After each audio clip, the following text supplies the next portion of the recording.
Takže ja vás vítam u môjho prvého videa na módy do Minecraftu a môj prvý bod bude CCTV kamera mod. Pridáva nám do Minecraftu kameru, ako môžete vidieť, a pridáva nám k tomu aj taký monitor, ktorý si môžeme zapnúť, a ako vidíte, nám to kameruje. Vidíte? A craftuje sa veľmi jednoducho. Monitor sa craftuje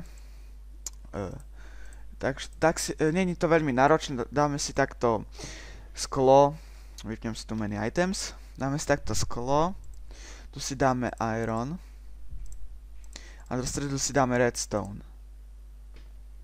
Či počkať naopak, tak ne. Sakra, ešte.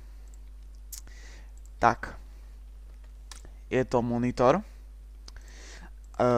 Ten si môžeme položiť hoci kde, má to rôzne veľkosti. Sakra, teraz som to rozbil. Tak. Môže to mať rôzne veľkosti.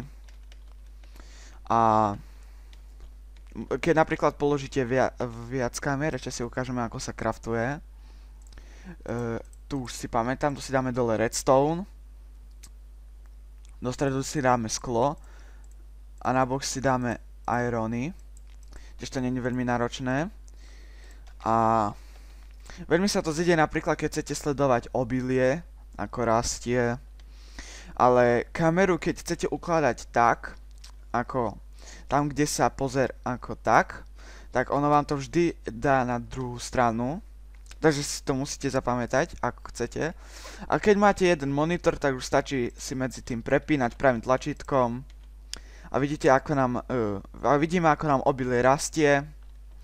Je to dobrý mod na také farmárenie, na sledovanie zvierat.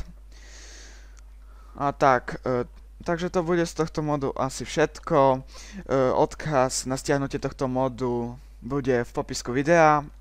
Potrebujete na to aj modloader, takže ten bude tiež v popisku videa a uvidíme sa u ďalšieho videa na rôzne mody.